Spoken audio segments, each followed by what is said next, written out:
In the quiet of night, under the stars of modern Athens, Ethan wandered through the ruins of the Parthenon, a place where gods once reigned and men once prayed.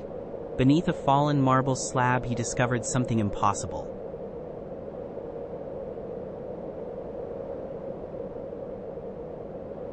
An ancient hourglass.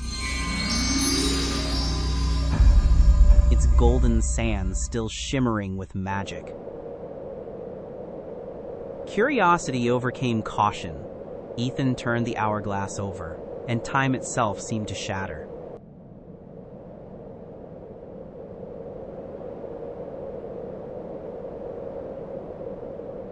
The stars blurred.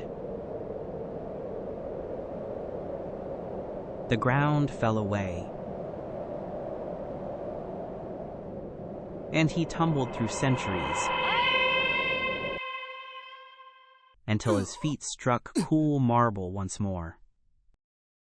Ethan opened his eyes to find himself not in ruins, but in glory. The Parthenon stood whole again, torches blazing, crowds gathered for a great festival. The air was alive with chanting, music, and wonder, the heartbeat of ancient Athens at its peak. From the marble steps, the gods descended. Athena, wise and radiant, with gray eyes that pierced his soul. Apollo, golden and laughing, his lyre in hand. And Zeus himself, seated on a throne of lightning, his gaze heavy with judgment. In their presence, Ethan felt both tiny and infinite. Zeus spoke first. "You do not belong to this age, mortal." Apollo laughed. "Yet here you stand, holding the sands of Kronos." Athena's eyes softened as she asked, "What is it you seek, traveler from tomorrow?" Ethan's voice trembled as he answered, "I wanted to understand why people believed, and if you were real." Athena smiled faintly and touched the hourglass, freezing the sands. Then she placed a single olive leaf in his palm, glowing faintly with divine light. "When the leaf withers," she said, "your journey here will end." What felt like days, Ethan wandered the city, listening to philosophers debate in the agora. Watching artisans sculpt the very statues he'd seen broken in his time.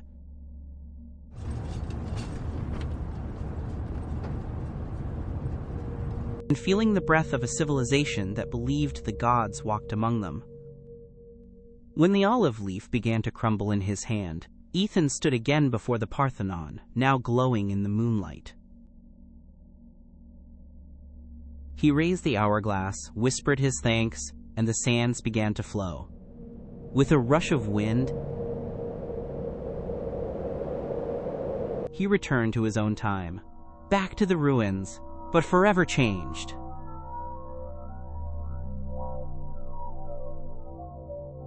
Clutching the faded olive leaf as proof,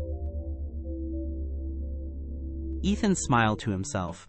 When people asked him why the gods no longer walked the earth, he only answered, "Perhaps they still do. You just have to look."